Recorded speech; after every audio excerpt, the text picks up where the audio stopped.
عزیزان من، آج اکتوبر 1982 کی 29 تاریخ ہے اور درس قرآن کریم کا النجم کی آیت 14 سے ہو رہا ہے، 53/14۔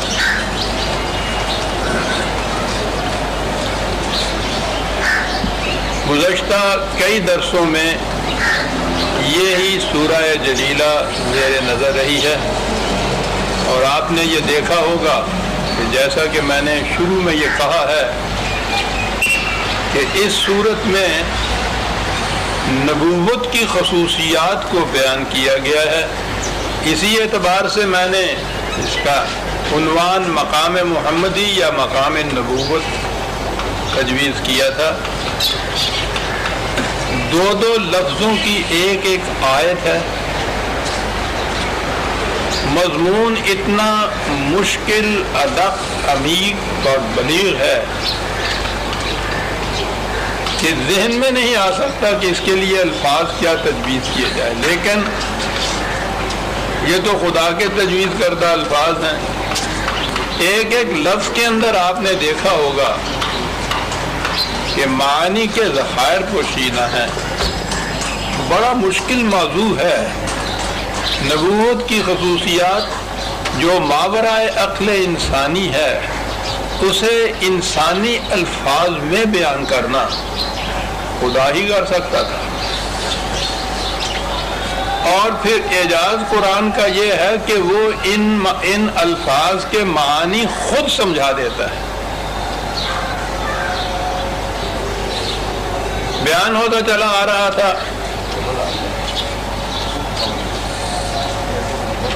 پہلے تو یہ تھا کہ وہ نبی جو ہے وہ یہ نہیں جیسا کہ عام ذہنوں میں تصور ہے کہ آگ لینے کو جائے، پیغمبری مل جائے، یوں ہی چلتے چلاتے کہیں سے گئے اور اللہ تعالیٰ نے کسی کو نبی بنانا تھا۔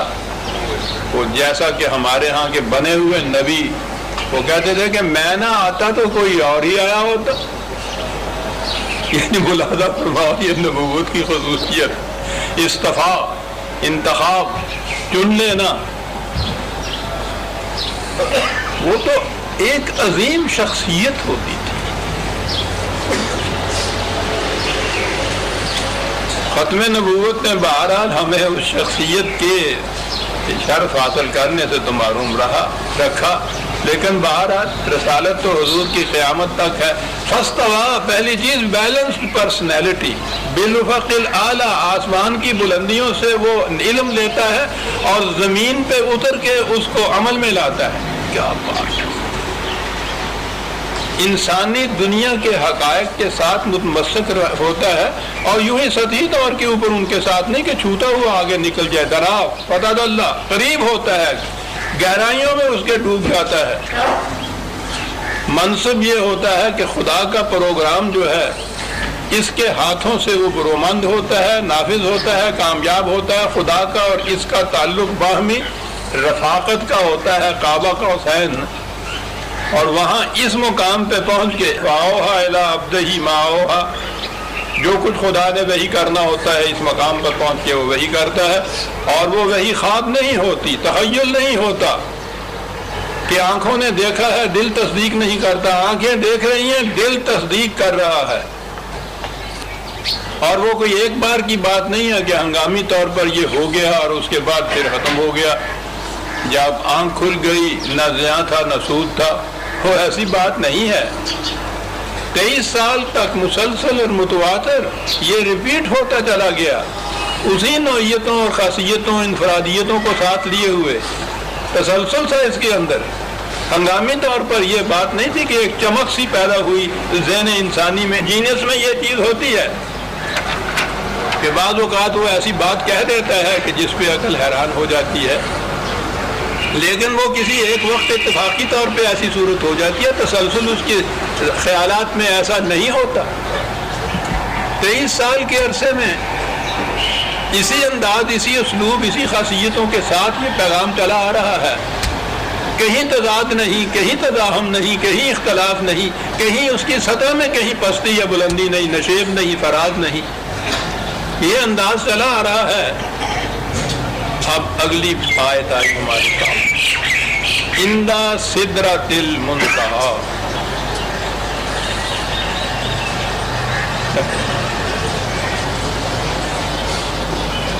کیا عرض کروں، وہ جو کچھ ہمارے ہاں مسلسل متواتر قرآن کے یہ معنی چلے آ رہے ہیں، آپ احباب اس کو ترجمہ میں دیکھتے ہوں گے، مجھے بھی بیان کرنا ہی پڑتا ہے۔ کعبہ قوسین تو آپ نے دیکھ ہی لیا تھا کہ خدا کا اور رسول کا ان دونوں میں اتنا سا فاصلہ رہ گیا تھا جیسا کہ دو کمانوں کا فاصلہ ہوتا ہے۔ وہ وہاں بیٹھا ہوا تھا خدا، یہ یہاں بیٹھے تھے حضور، اور آپس میں اتنا فاصلہ رہ گیا تھا کعبہ قوسین کے، تو یہ معنی ہو گئے تھے۔ میں نے وہی عرض کیا تھا کہ علاوہ قطع نظر دیگر اعتراضات کے، یہ فاصلہ تو دو محسوس چیزوں کے اندر ماپا جاتا ہے۔ تو ایک طرف حضور تو تھے بجسد انصری، مان لیا جائے ان کے قول کے مطابق، وہ سامنے دوسری چیز جس سے فاصلہ ماپا جا رہا تھا وہ خدا تھا، تو وہ بھی ایک محسوس شے تھا جو فاصلہ ماپا جا رہا تھا، فاصلہ نہیں تھا۔ وہاں یہ معنی کیے گئے اس کے، تو میں نے عرض کیا تھا کہ اس کے معنی تو یعنی عربوں کی زبان میں سے میں یہ معنی لے رہا ہوں، معاذ اللہ کوئی مجھ پہ وہی نازل نہیں ہوتی عزیزان من جو میں یہ بات کہتا ہوں، سندیں موجود ہیں، میرا لغات القرآن موجود ہے 4 جلدوں کے اندر، ہر لفظ کے معنی کی سند انہی کے لغات اور انہی کی توازیر سے دی ہے میں نے۔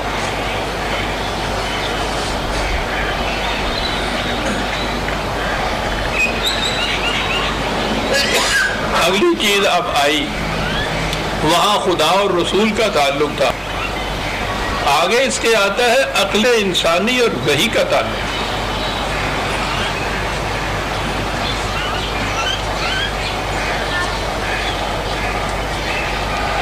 وحی کے سلسلے میں ایک تو یہ ہے کہ وہ سرچشمہ علم وحی جہاں سے ملتی تھی، جہاں جس طریق سے وہ حاصل ہوتی تھی، یہ چیز تو ایک نبی ہی جان سکتا تھا، انسان اسے جان نہیں سکتا، عقل انسانی اسے نہیں جان سکتی کہ وہ طریق کیا تھا۔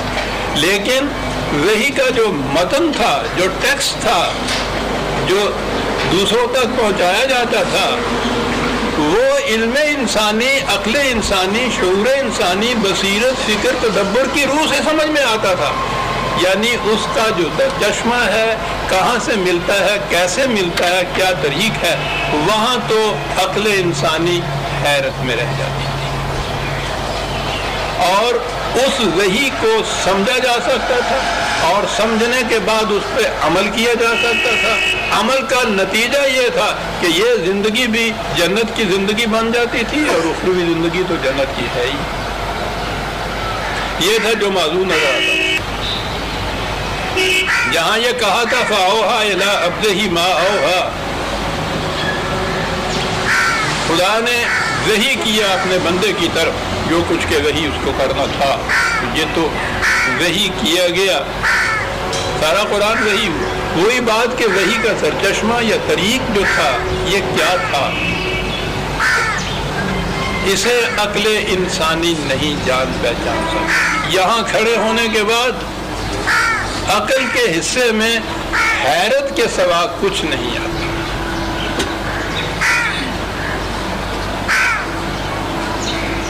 انسانی نگاہ وہاں چکا چوند ہو جاتی ہے، نہیں سمجھ سکتی، اس لیے کہ انسان کے نزدیک جو علم کے ذرائع ہیں وہ سارے ہی محسوس ذرائع ہیں، یا کسی استاد سے پڑھے گا، یا کسی کتاب سے پڑھے گا، یا کسی سے سنے گا، یا سوچے گا، خود اپنی فکر ہوگی، یہ ساری چیزیں محسوسات کی ہے۔ وحی ایک ایسا علم ہے کہ جو اس صاحب وحی کی فکر کا نتیجہ نہیں، کسی استاد سے نہیں پڑھا، کسی کتاب میں نہیں پڑھا، کسی سے سنا نہیں ہے، براہ راست خارج سے آبجیکٹیولی وہ علم اس کو حاصل ہو رہا ہے، جس علم کی مثال لانے سے ساری دنیا کے انسان عاجز اور قاصر رہ جاتے ہیں۔ یہ تو ایک عجیب قسم کا فنامنا تھا، علم انسانی کا یہ ذریعہ جو ہے عقل انسانی کے بس کی بات نہیں ہے. وہ سمجھ نہیں سکتی کہ اس طریق سے علم کیسے حاصل ہو سکتا ہے. یہ وہ مقام ہے کہ جہاں عقل انسانی کے لیے تحیر کے سوا کوئی شے نہیں، حیرت کے سوا کوئی شے نہیں. اور عزیزان مان الفاظ ہیں عندہ سدرۃ المنتہا. ترجموں میں آپ تفسیروں میں دیکھیں گے تو لکھا ہوگا کہ وہاں ایک بیری کا درخت تھا اور بہت بڑا درخت تھا. معراج کی بات ہو رہی ہے نا اس آیت میں. خدا اور رسول کے درمیان دو کمانوں کا فاصلہ تھا اور وہاں ایک بیری کا درخت. یہ اس کی نشانی بتائی. میں کیا عرض کروں. عربوں کے ہاں گرمی کے موسم میں صحرا میں تنہا وہ کھڑا ہے سفر کرنے والا.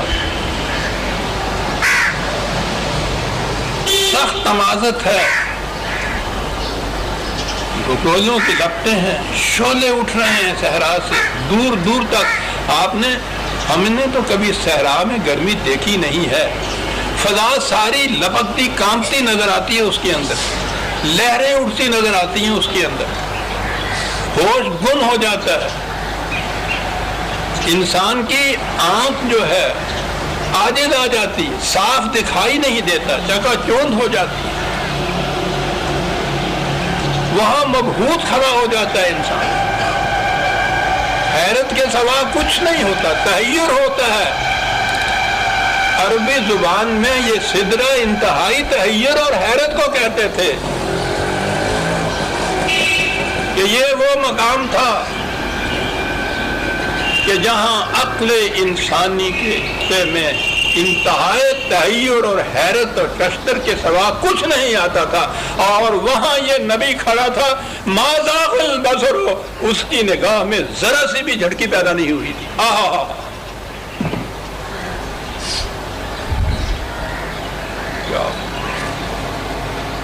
کیا عرض کروں، کیا کچھ کہہ جاتا ہے انسان. سدرہ بھی منتہا، حیرت انتہائی حیرت.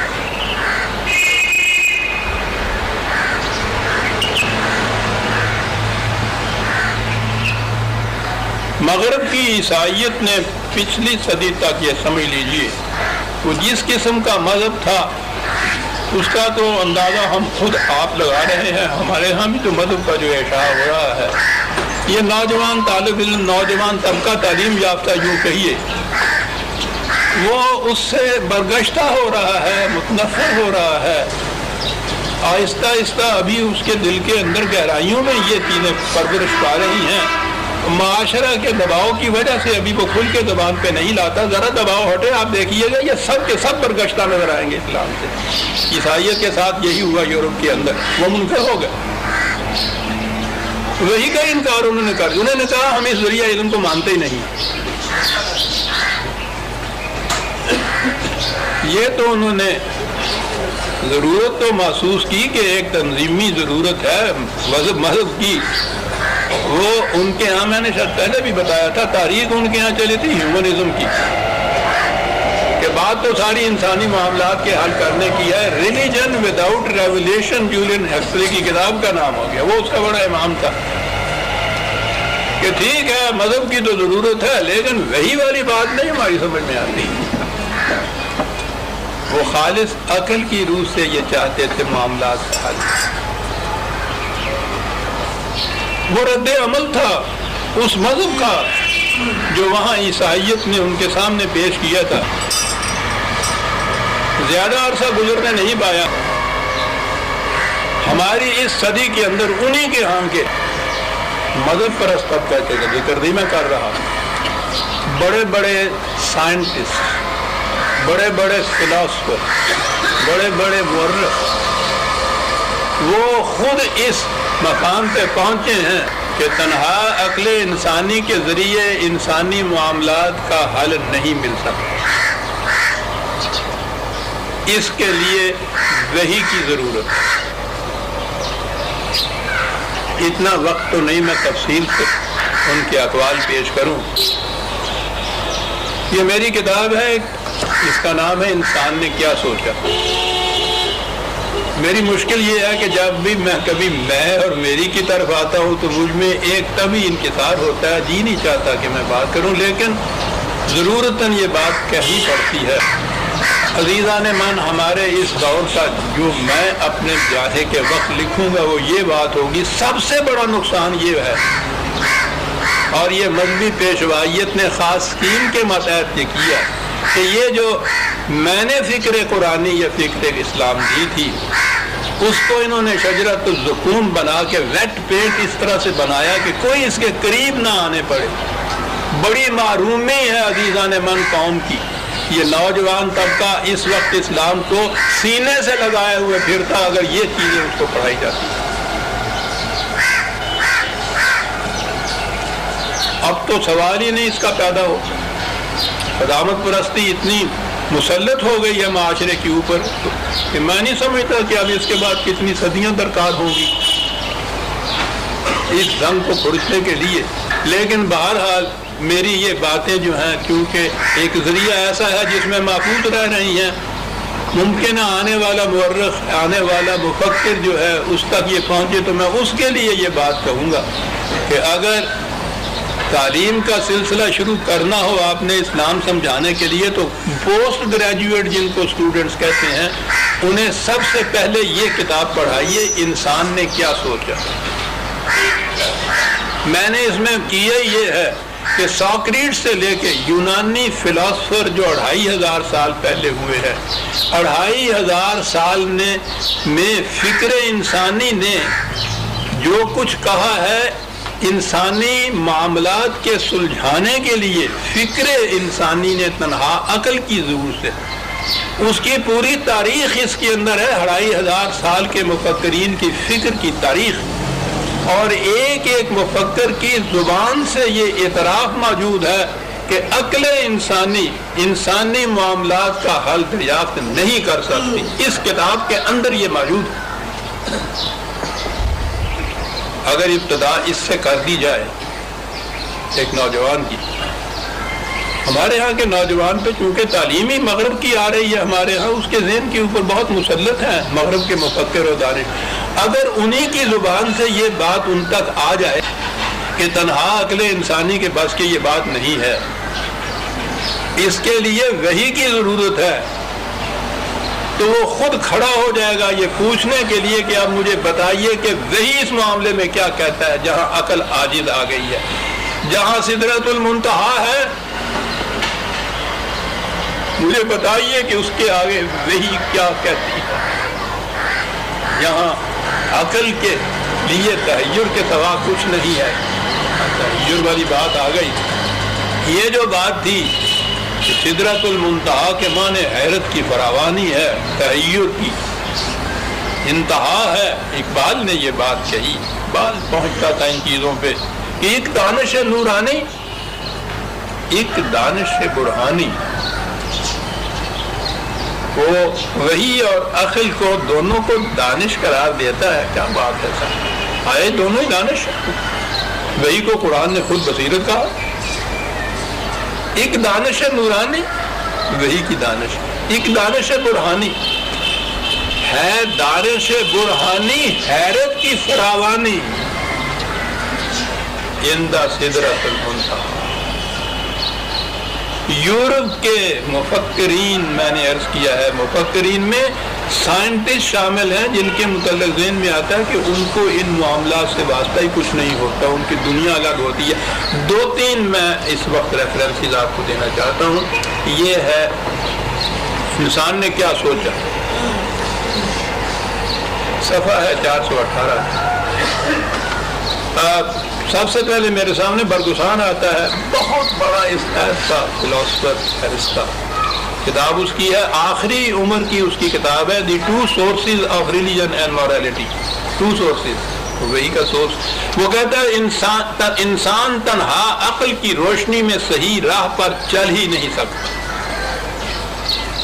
عقل اسے کسی دوسرے راستے پر ڈال دے گا. عقل ایک خاص مقصد کے لیے پیدا کی گئی ہے. جب ہم اسے اس مقصد سے بلند مقاصد کی طرف لے جانا چاہتے ہیں تو وہ اس بلند سطح کے متعلق ممکنات کا سراغ دے سکے تو دے سکے، ورنہ وہ حقیقت کا پتہ کسی صورت میں نہیں دے سکتا. یورپ کا بلند ترین مفکر آئنسٹائن کا نام آپ نے سنا ہوگا. سائنس کی دنیا میں آج بھی بڑے بڑے سائنٹسٹ اس کا نام لیتے ہیں تو سر جھکا دیتے ہیں. اس کی بھی عمر کے آخری حصے میں جو اس نے کتاب تھی out of my later days, آخری تصنیف تھی غالباً آئنسٹائن کی، یقیناً آخری تھی.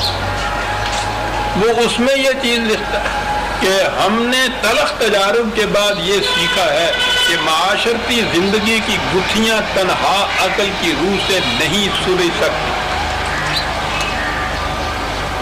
ان کے لیے اقدار کی ضرورت ہے اور یہ اقدار تجربات کے بعد وضع نہیں کی جاتی. عقل کا طریق ایکسپیریمنٹل ہوتا ہے، تجربے کو کرتی ہے. ایک تجربہ کیا ناکام رہا، پھر دوسرا کیا، پھر وہ کہتا ہے کہ یہ اقدار تجربات کے بعد وضع نہیں کی جاتی. یہ مقتدر ہستیوں کی وساطت سے بذریعہ وحی ملتی، ان کی بنیادیں عقل پر نہیں ہوتی، لیکن وہ تجربہ کی کسوٹی پر بالکل پوری اترتی ہیں. اس لیے کہ صداقت کہتے ہی اسے ہیں جو تجربے سے درست ثابت ہو. پریگمیٹک ٹیسٹ اس کے لیے.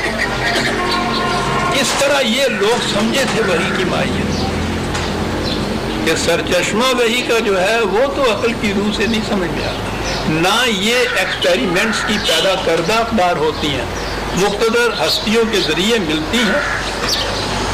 یہ تو معلوم نہیں کہ وہ علم کا ذریعہ ان کا کیا ہوتا ہے، لیکن جو کچھ وہ دیتے ہیں وحی کے ذریعے وہ تجربے کی کسوٹی پر پورا اترتا ہے، کیونکہ اس کے نزدیک صداقت کہتے ہی اسے ہے.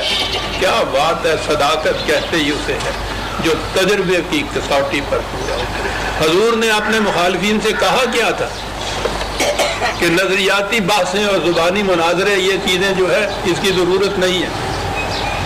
یا قوم اعملوا علی مکانتکم انی عامل، تجربے میں لاؤ اس چیز کو. جو تم دعویٰ کرتے ہو تم تجربہ کرو اس کے اوپر، جو میں دعویٰ کرتا ہوں مجھے تجربہ کرنے دو اس کے اوپر. میں نہ تمہارے پروگرام میں دخیل ہوں گا نہ تم میرے پروگرام میں دخل دو. صفحہ ہوں، نتیجہ خود بتا دے گا کہ کون سچا کون جھوٹا. آئنسٹائن آج یہ کہتا ہے کہ صداقت کا ثبوت تجربے کا نتیجہ ہوتا ہے. جوڑ کہتا ہے کہ وہی اپنی سند آپ ہوتی ہے. اس سے یہ سند اگر مانگے تو وہ رائے کیسے کہ مجھے خدا نے کہا. کیا بات ہے صاحب ان لوگوں کی. فکر انسانی اس طرح سے حقیقت تک پہنچاتی ہے اگر صحیح روشنی میں اس سے کام لیا جائے. یہ اپنی سند آپ ہوتی ہے. اس کے لیے ہم کوئی دلیل پیش نہیں کر سکتے کہ یہ کیسے ملتی ہے، اس لیے کہ یہ استدلالی طریق کا نتیجہ ہوتی نہیں ہے. لاجک کا یا ریشنلزم کا، یہ لاجک کا کے ذریعے سے حاصل کردہ علم نہیں ہوتا ہے. یہ ہو سکتا ہے کہ ہم بعد میں وحی کی تائید میں عقلی دلائل پیش کر دیں. ادو اللہ علی بصیرۃ انا ومن اتبعنی، ہم جو تمہیں خدا کی طرف دعوت دیتے ہیں تو علی وجہ البصیرت عقل کی روح سے دعوت دیتے ہیں. میں بھی ایسا کرتا ہوں، میرے متبعین بھی ایسا ہی کریں گے. یہ ہو سکتا ہے کہ ہم بعد میں وحی کی تائید میں عقلی دلائل پیش کر دیں، لیکن جس طریق سے وحی حاصل ہوتی ہے وہ استدلالی نہیں ہوتا. عزیزان من، یورپ کا ایک مورخ یہ وحی کے متعلق یہ چیز آپ سے یہ کہہ رہا ہے جو قرآن 1400 سال پیشتر جس نے یہ بات کہی کہ یہ ملتی کس طرح ہے، اس طریق کا تو آپ کو پتہ نہیں. وہاں پہنچ کے اگر آپ دریافت کرنا چاہیں گے، قرید کرنا چاہیں گے، تلاش کرنا چاہیں گے تو یہ سدرۃ المنتہا کا مقام ہے. عقل کے حصے میں وہاں تحیر کے سوا کچھ نہیں آئے گا، نہیں معلوم ہو سکے گا. جس طریق سے وہی حاصل ہوتی ہے وہ استدلالی نہیں ہوتی. اور فرمایا آپ نے میں وقت کی تنگی کی وجہ سے انہی پر اکتفا کرتا ہوں. ذوق و تجسس کو آپ کا معلومات نہیں کہتے کتاب ملتی ہے موجود ہے. یہ عجیب و غریب چیز ہے. اس میں آپ دیکھیں گے کہ علم انسانی کے جتنے بھی مختلف شعبے ہیں ایک ایک شعبے کے متعلق اس شعبے کی جو اتھارٹیز مانی جاتی ہیں علم کی دنیا میں آج ان کے اپنے اقوال سے ان کی تحریروں سے یہ چیز اس میں بتائی گئی ہے کہ وہ قائل ہے اس کے کہ انسانی معاملات کا حل تنہا عقل کی ضرورت سے نہیں ہو سکتا. وحی کی ضرورت ہے. وحی ملتی کیسے ہے یہ ہم عقل کے ذریعے سے معلوم نہیں کر سکتے. وحی پہ تجربہ کرنے کے بعد اس کی صداقت کا ثبوت مل سکتا ہے. ساری کتاب اس موضوع پہ ہے. 2500 سال کی فکر کی داستان ہے. عند سدرۃ المنتہی. میں جو عرض کیا کرتا ہوں کہ یہ قرآن آپ کو مروجہ ترجموں سے سمجھ میں نہیں آئے گا. ترجموں کے اوپر یہ تفسیریں مبنی. آپ فرمائیے کہ جہاں یہ بتایا جائے کہ حضور تشریف لے گئے عرش معلیٰ پہ, وہاں اللہ تعالیٰ سامنے تھے, ادھر حضور بیٹھے تھے, درمیان میں فاصلہ ان دونوں کا 2 کمانوں کا تھا, اور اس مقام پر ایک بیری کا بہت بڑا درخت تھا. آپ سوچئے, میں نہیں تنقید کچھ کرتا, آپ سوچئے, پوچھئے ایک نوجوان سے کہ یہ کچھ جو اسے بتایا جائے اور یہاں پہنچنے کے بعد وہی ہوتی تھی, جو آمنے سامنے بیٹھے ہوئے تھے, وہ نوجوان کیا کہے گا اس کے متعلق؟ خدا نہ کردہ یہ نہیں کہ میں کوئی غلط بات پیش کر کے اس کی کنوکشن یا اس کا اطمینان چاہتا ہوں. میں تو یہ کہہ رہا ہوں کہ وہ قرآن کو قرآن کی روح سے پیش کیجئے اور پھر اسے پوچھئے, پھر وہ بتائے گا کہ سدرۃ المنتہی جو کہا ہے قرآن میں حیرت کی فراوان, تحیر کی فراوان, نگاہ میں خیرگی پیدا ہو جائے وہاں. اور وہ میں نے عرض کیا ہے نا کہ یہ زبان عربوں کی عجیب و غریب تھی. وہ جو محسوس مشاہدات تھے ان سے کچھ نتیجہ اخذ کر کے ایک لفظ اس کے لیے قائم کیا کرتے تھے. اب یہ جو منظر ہے کہ سخت گرمی کا موسم, صحرا کے کنارے پہ مسافر کھڑا ہے, دوپہر کا وقت ہے, چل چلاتی دھوپ ہے, نہریں اٹھ رہی ہیں, شعلے اٹھ رہے ہیں تمازج کے, گرمی کے, آفتاب کے, دور دور تک صحرا کی ریت ہی ریت ہے. وہاں انسان کی آنکھ پہ جو بیتتی ہے, جو گزرتی ہے, اسے وہ سدرہ کہتے ہیں. ایسے شخص کو صادر کہتے ہیں جس کی یہ کیفیت پیدا ہو جائے. یہ جو کیفیت ہے, اب قرآن آپ دیکھیے ان کی زبان میں نازل ہوا ہے. حیرت کے لیے اور بھی 20 الفاظ ہوں گے ان کے ہاں, اور ہیں. وہ تو اتنی وسیع زبان ہے, ایک ایک لفظ کے لیے ہزاروں الفاظ ایک ایک شے کے لیے ان کے پاس ہوتے تھے, اور بھی ہو سکتے تھے. قرآن نے یہ چیز سنی کہ ان میں سے ہر شخص جانتا تھا کہ ایسے مقام پہ انسانی نگاہ پہ کیا بیتتی ہے اور وہ کیسے ہوتی ہے. ایسے صحراؤں کے اندر یہ چھوٹے چھوٹے جھڑ بیری کے درخت بھی ہوتے ہیں, یہ چھوٹے سے پودے, وہاں یہ بھی ہوتے ہیں. تو لغت میں یہ بھی ہے کہ ایسے مقام پر کوئی اور درخت اس قسم کا نہیں, جھڑ بیریوں کے درخت ایسے صحرا کے اندر کہیں نظر آتے. اب انہوں نے وہ مانے تو دے دی کہ وہاں بیری کا درخت ہے, اور عرب جس معنی کے اندر یہ سدرہ یا صادرتن استعمال کرتے تھے ان کے لغت کے اندر موجود ہے. میں نے, یہ میرے لغت کی کتاب ہے, اس میں دیکھیے میں نے اس کی ساری ریفرنسز دی ہوئی ہیں. بلند ترین لغویین جو اہل یہ لغت کے مصنف کتابیں ہیں, انہوں نے کہا ہے کہ بنیادی طور پر اس لفظ کے معنی حیرت اور اضطراب کے.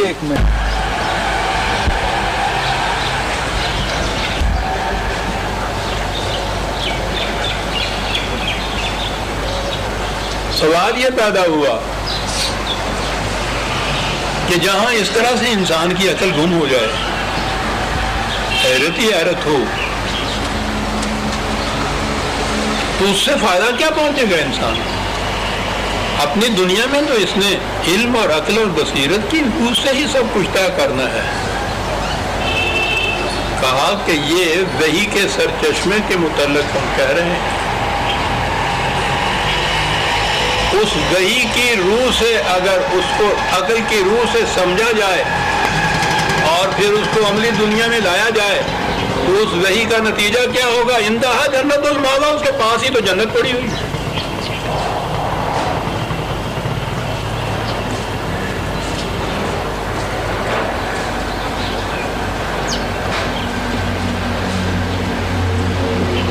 عقل کی وارفتگی اس مقام پر ایک دیوانے کا خواب نہیں ہوتا نا. عملی دنیا میں لاؤ. ہم نے تو بتایا یہ ہے کہ سرچشمہ اور جو طریق ہے اس کے متعلق تم نہیں سمجھ سکتے. وہی کو تو وہی کی روح سے تو ساری آپ کی دنیا، آپ کی کائنات، آپ کا نظام، آپ کی زندگی، اس نے تو اسی کے روح سے مرتب ہونا ہے. وہ سب کچھ ہوگا عقل کی روح سے ہوگا، علم کی روح سے ہوگا. اس وحی کے مطابق یہ کچھ کرو گے تو وہ اس کے بعد لگا انتہا جنت الماوا، جنت ہے نہایت آرام کا رہنے کا ٹھکانہ. بات دوسری طرف نکل جائے گی. جنت کی خصوصیت کیا ہے؟ لا خوف علیہم ولا هم یحزنون. اس میں کسی کو کسی قسم کا خوف نہیں ہوگا، حزن نہیں ہوگا، دل کی افسردگی نہیں ہوگی، خطرہ کوئی نہیں ہوگا، خوف نہیں ہوگا. جنت الماوا. اذ یکش سدرۃ ما یکشا، جہاں حیرت ہی حیرت، تحیر ہی تحیر چھایا ہوا تھا، محیط تھا.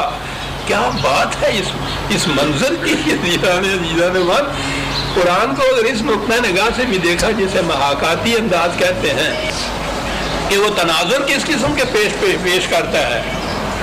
وہ سدرۃ المنتہا کہہ دیا، وہی ایک بڑی چیز تھی انتہائی درجے کی کا تحیر. کہا نہیں اور آگے بات کر. اور آپ دیکھیے گا اگلا لفظ جب آئے گا تو پھر نظر آئے گا کہ مقام نبوت کتنا ابھر کر سامنے آتا ہے. اذ یکش سدرۃ ما یکشا، جہاں تحیر حیرت چھائی ہوئی تھی چاروں طرف سے، ہر طرف سے حیرت ہی حیرت تھی. اس مقام کے اوپر صحرا کا اس مسافر جو ہے جس کی آنکھ وہاں کچھ نہیں دیکھ سکتی تھی، جو چھلاوے دیکھتی تھی، ایلیوژنز دیکھتی تھی، حقیقت میں کچھ نظر نہیں وہاں آتا تھا. اس مقام پہ کھڑے ہوئے نبی کی کیفیت ما زاغ البصر، اس کی آنکھ اپنے نقطے سے ذرا ادھر ادھر نہیں ہٹی.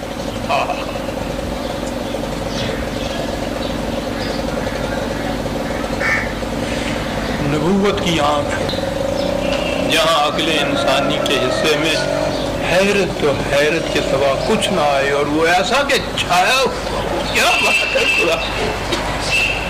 اس کے اندر کھڑا ہے یہ نبی، اور اس کی کیفیت یہ ہے کہ ما زاغ البصر،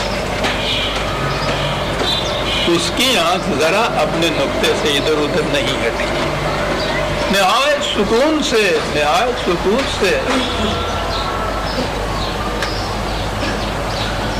کسی قسم کا اضطراب نہیں ہوا، کچھ حیرت نہیں ہوئی، ذرا سی آنکھ ادھر ادھر نہیں ہوئی.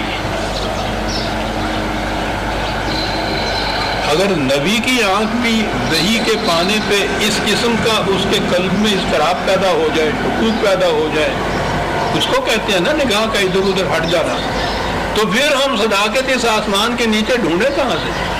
صداقت تو اسی کے ذریعے آ رہی تھی. اگر اس پہ یہ کیفیت ہو جائے تو آپ سوچئے کہ وہ کیا لا کے دے گا. راہ سے اتر کے آئے گا تو کس انداز سے آئے گا. اب پھر وہی بات آ گئی. لطافت بے کثافت جلوہ پیدا کر نہیں سکتا. آپ کو معلوم ہے کہ آپ کے ہاں بخاری شریف اصل الکتب بعد الکتاب اللہ مانی جاتی ہے. کتاب قرآن کے بعد صحیح ترین کتاب، اگرچہ یہ بھی ذرا تکلف نہیں کہا گیا ہے کتاب اللہ کے بعد. عقیدہ یہ ہے کہ اگر کتاب اللہ میں اور اس کی حدیث میں کسی میں آپس میں تضاد واقع ہو تو یہ حدیث اس کو منسوخ کر دے گی. لیکن بہرحال میں کیا یہ رہا تھا کہ اس کتاب میں جو صحیح ترین صحیفہ مانا جاتا ہے کتاب اللہ کے بعد، اس کی ابتدا ہوتی ہے کیسا بدل وحی. پہلی حدیث اس کے اندر ہے کہ وحی کی ابتدا کیسے ہوئی. اب تو ترجمے بھی ہو گئے ہیں، اس کے ترجمہ ہی پڑھ دیجئے گا کیسے ہوئی. بات سنانی پڑے گی کیونکہ ما زاغ البصر کی اہمیت سمجھ میں نہیں آئے گی جب تک یہ سامنے بات نہ آئے کہ ہمارے ہاں کس طرح سے وحی کی ابتدا ہوتی ہے. وہاں یہ ہے کہ سدرۃ المنتہا کے مقام پہ جہاں ہر طرف حیرت ہی حیرت چھائی ہوئی تھی، نبوت کی آنکھ ذرا گھبرائی نہیں ہے. یہاں کہا جا رہا ہے پہلے تو کہ حضور کی عادت ہو گئی تھی کہ وہ کچھ دنوں کے لیے کھانے پینے کا سامان ستو اور پانی ہوتا تھا، یہ لے کر اور جبل نور میں غار حرا میں آپ تشریف لے جاتے تھے، کئی دن وہاں رہا کرتے تھے. نظر آ رہا ہے کہ یہ بعد میں جب تصوف ہمارے یہاں آیا تو تصوف میں صوفیہ میں تو چلے اسی طرح سے کاٹے جاتے ہیں نا. ہم سے پوچھئے کیسے کاٹے جاتے ہیں. غاروں میں جا کر تھوڑے سے ستو اور پانی لیا تو وہاں جا کے گویا انہوں نے یہ کہا جیسے رسول بھی چلے کاٹا کرتے تھے. اور پھر آگے جب یہ کہا کہ اس کے بعد وہاں وحی ہوئی تو انہوں نے سند پیش کر دی اپنے کشف و الہام کی کہ یہی طریق نبوت تھا، یہی ہمارا طریق ہوتا. ان کو وحی ملی، ہمیں الہام ہو. تو یہ وضع کر دی یہ بات کہ نبی کو بھی اس طرح سے وحی ملی تھی. آپ بھی اس طرح ریاستیں کیا کرتے تھے غیر و غاروں میں جا کر. اندازہ لگائیے. تو وہاں پہلی تو بات یہ ہے کہ یہ کیا کرتے تھے. اسی طرح سے کیا کرتے تھے کہ ایک دن اسی غار کے اندر جبرائیل آ گئے اور وہ جو مشہور ہے کہ انہوں نے آ کے یہ کہا آپ سے کہ پڑھ. آپ نے کہا میں تو پڑھنا نہیں جانتا. سوچئے تو صحیح، خدا جبریل کو بھیجنے والا کچھ دے کے لکھا ہوا، جبریل لے کے آنے والا، ان دونوں کو معلوم نہیں ہے کہ یہ پڑھے ہوئے نہیں ہیں.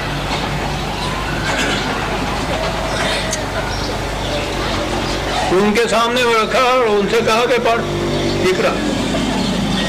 کیا عرض کروں، جب آؤں گا اقرا پہ تو عرض کروں کیا کہہ گیا قرآن.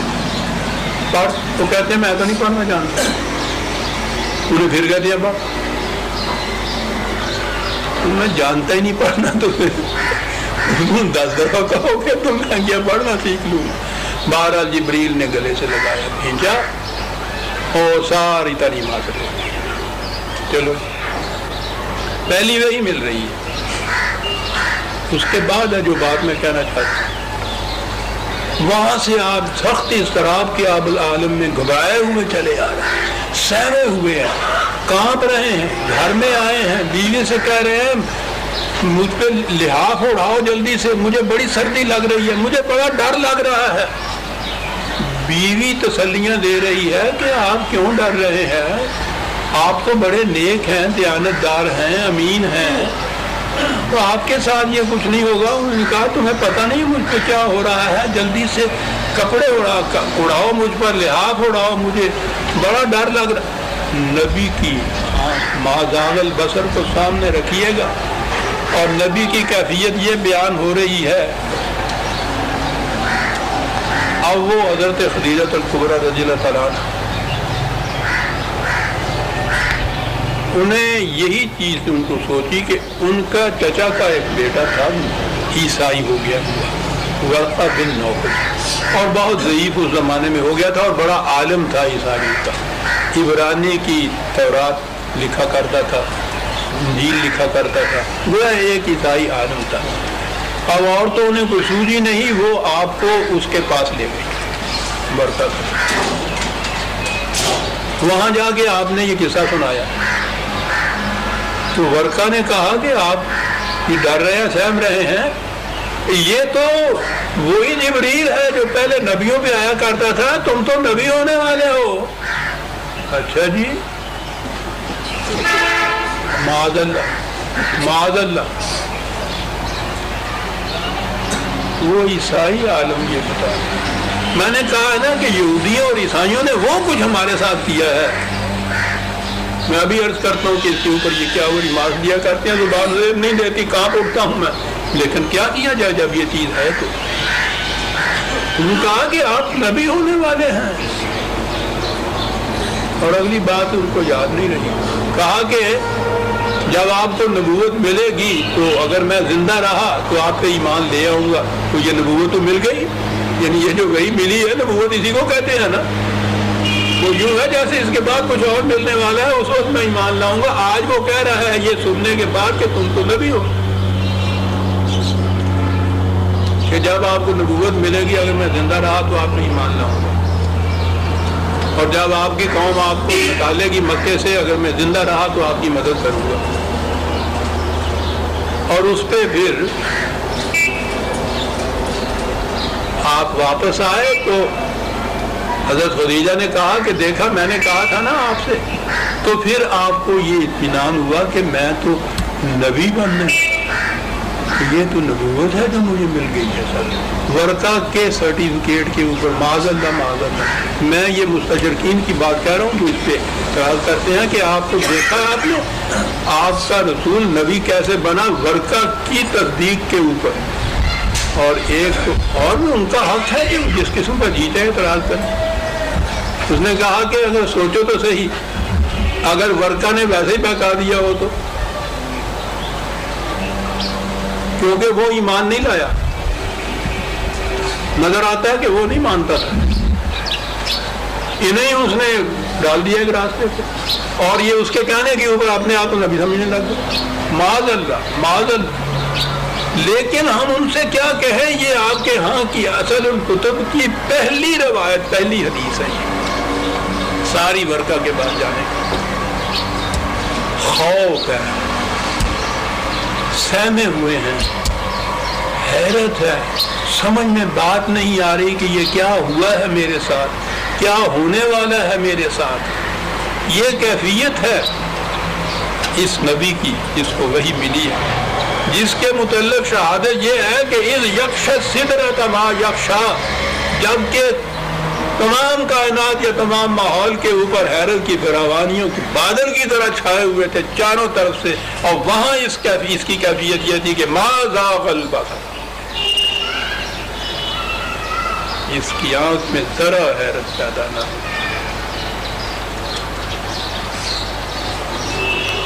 آپ اور فرما رہے ہیں کہ قرآن بات کیا کیا, یہاں عقل انسانی کی یہ کیفیت ہو جائے, وہاں نبوت پانے والا جو ہے اس کی کیفیت یہ ہوتی ہے کہ اس کی آنکھ نہ ذرا بہکتی ہے نہ اپنے نقطۂ ماسکہ سے ذرا ادھر ادھر ہٹتی ہے. ذرا کے معنی ہوتا ہے ذرا ادھر ادھر ہٹ جانا کسی چیز کا.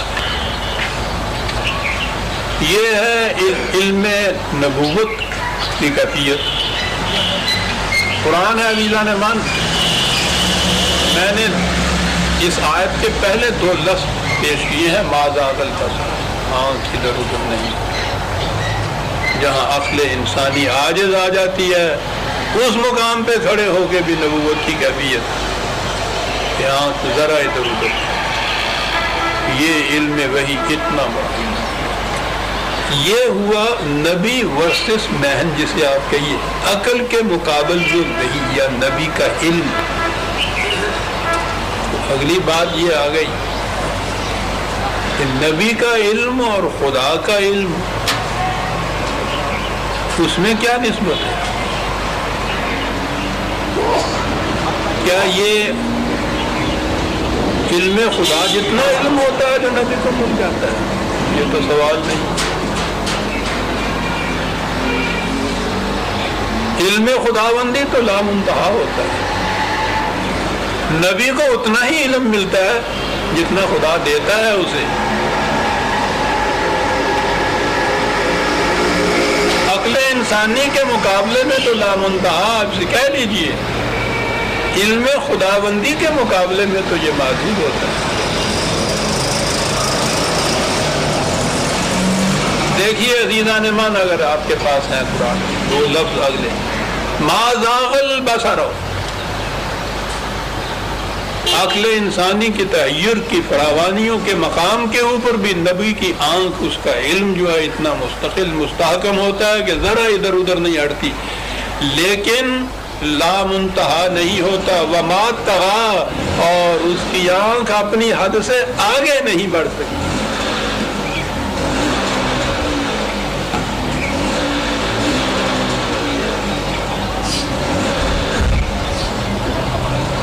استدلالی علم یا انسان کا اپنی فکر سے حاصل کردہ علم جو ہے، جسے عقل کہا جاتا ہے یا علم، اس کے مقابل میں تو وہی لامحدود ہے، لیکن جب اس علم کو خدا کے مقابلے میں لایا جائے گا تو پھر یہ علم محدود ہو جائے گا۔ خدا کا علم ہی ہے جو لامنتہا ہے۔ اس لیے ایک طرف نبی کا تقابل علم انسانی کے ساتھ کیا گیا کہ جہاں حیرت کی فراوانیاں ہوتی ہیں کہ ماذ آگا، بڑی بات ہے صاحب، اور اسی مقام پہ آپ غور کیجئے کہ قرآن کس طرح سے ایک ایک مقام پہ وہی بات صاف کر دیتا ہے کہ یہ نہ کہیں سمجھ لینا کہ علم نبوت علم خداوندی ہو گیا۔ خدا خدا ہے اور نبی نبی ہے۔ نبی کا علم خدا کا عطا کردہ ہوتا ہے، اس لیے عقل انسانی کے مقابلے میں تو اس کی آنکھ ذرا نقطے سے ادھر ادھر نہیں ہٹتی، لیکن وہ جو خط امتیاز کھینچا گیا ہے اس کے علم کا اور اس کے بعد خدا کے علم کا، وما طغا،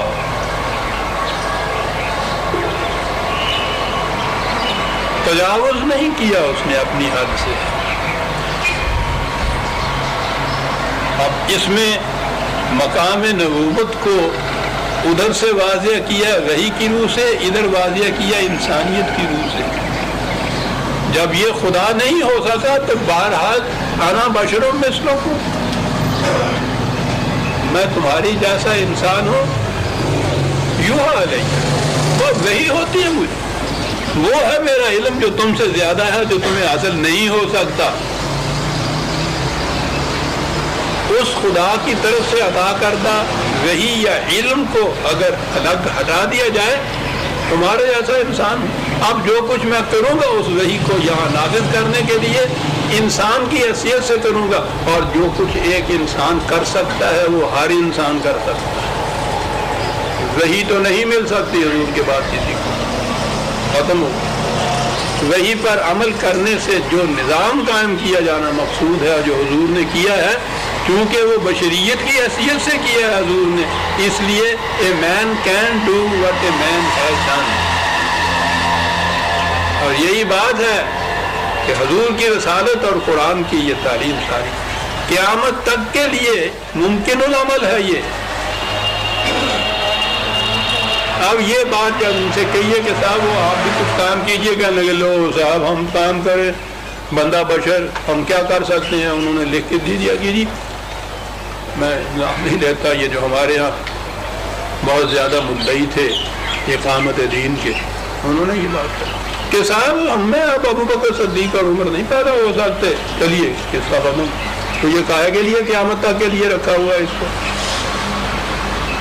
مردوں کی روحوں کو بخشوانے کے لیے۔ زندہ انسانوں کے ساتھ یہ تعلق نہیں کہ ہمیں تو وہ پیدا ہی نہیں ہو سکتے، معاملہ ختم۔ وہی ادھر بند ہو گئی، وہی پر عمل کرنے والے جو انسان تھے اس کے بعد وہ پیدا نہیں ہو سکتے، اس کے بعد پوجا کیجیے۔ علم نبوت کے متعلق عقل کے مقابلے میں یہ کیفیت، خدا کے علم کے مقابلے میں یہ کیفیت، اور بشریت ساتھ ساتھ رسول اعلان کیے چلا جا رہا ہے کہ اس پر عمل کرنا جو ہے وہ انسانوں کے، اسی لیے قرآن نے یہ کہہ دیا کہ کل کو اگر وما محمد الا رسول قد خلت من قبلہ، کیا بات کہ سن رکھو محمد بجوزین ہے اس کے خدا کا ایک بھیجا ہوا رسول ہے، اس سے پہلے اس قسم کے رسول کئی آئے اور اپنا پروگرام پورا کر کے چلے گئے۔ کل کو اگر اس کو بھی موت آ جائے یا قتل ہی کر دیا جائے تو تم یہ کہو گے کہ بس یہ معاملہ تو اس شخص کے ساتھ تھا، یہ چلا گیا، معاملہ ختم ہو گیا، تو کیا تم پھر اپنے پچھلے پاؤں لوٹ جاؤ گے؟ آج یہ کہنے والے جو ہیں کہ صاحب نبوت تو ختم ہو گئی، اور اس کے بعد بھی جو اس کو قائم کرنے والے حضور کے رفقا تھے صدیق اور عمر رضی اللہ تعالیٰ عنہ، تو وہ ان جیسے پیدا ہی نہیں ہو سکتے، تو یہ معاملہ تو ختم ہو گیا پھر۔ وہ تو وہی بات ہوگی جو قرآن نے کہی تھی کہ اس کے بعد تم یہ کہو گے کہ اب تو کوئی اس کو قائم ہی نہیں کر سکتا، تو اس لیے ہم اپنے نظام کوہن کی طرف لوٹ جائیں، تو کیا یہ کرو گے؟ اس کے بعد یہ ہے کہ یہ کرو گے تو اپنا ہی نقصان کچھ کرو گے، خدا کا کچھ نہیں بگاڑ ماتا۔ یہ سارا کچھ عزیزان میں چند منٹ باقی رہ گئے، یہ کاہے کے لیے سب کچھ کیا، اس مقام کے اوپر نبی کا کام، اس قسم کا علم حاصل ہونا، یہ کیفیت وحی کی ہونا، یہ سارا کچھ کاہے کے لیے؟ لقد رأى من آیات ربہ الکبریٰ، یہ سب اس لیے ہوا۔ اب اس کا بھی معنی ہو کہ خدا کی بلند ترین آیات جو ہے اس کو وہ دیکھے۔ اس کے بعد معراج کی تفسیر میں تو یہ ہو گیا نا کہ اس کے بعد پھر آپ جنت کی طرف گئے، وہ جنت کی تفاصیل دیکھی، پھر جہنم کی طرف گئے، وہاں دیکھا سب کچھ، کیا دیکھا جہنم میں؟ یہ حدیث ہے، حضور نے فرمایا کہ جہنم میں نے دیکھا وہ سید اور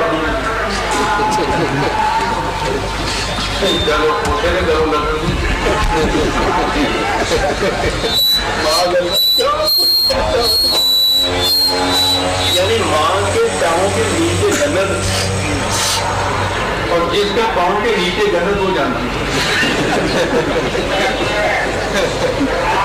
جس طرح جہنم کے اندر بناؤں گی کوشش ہوگی جنت، دوسرے ماما دوستیوں میں آؤں گی جہنم کیا سینہ تمام دام دار پمبا کھجا کھجا یہاں تو سارا سینہ زخموں سے چھلنی تو معلوم نہیں کہ میں کس طرح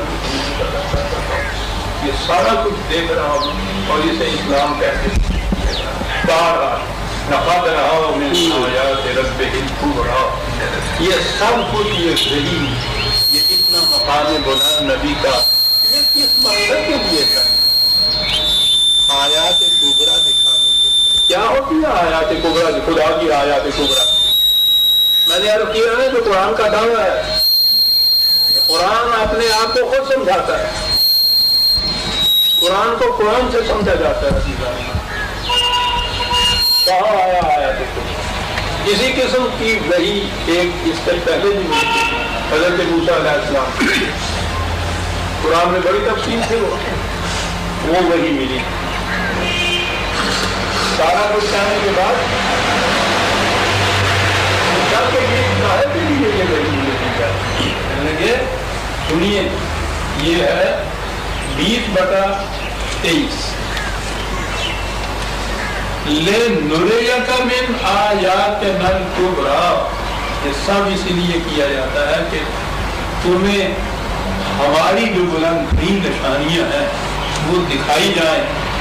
وہ کیا تھی نشانیاں جو دکھائی جا رہی؟ یہ تو ابھی تک پھر نظری بات رہی، ذہنی بات رہی، قیاسی بات رہی کہ ہم اپنے ذہن میں فیصلہ کر لیں، وہ ذہن سے فیصلہ نہیں کرنے دیتا، کہتا آیات کبریٰ کہاں دیکھی جائیں گی، کہاں دکھائی جائیں گی؟ اذهب الى فرعون،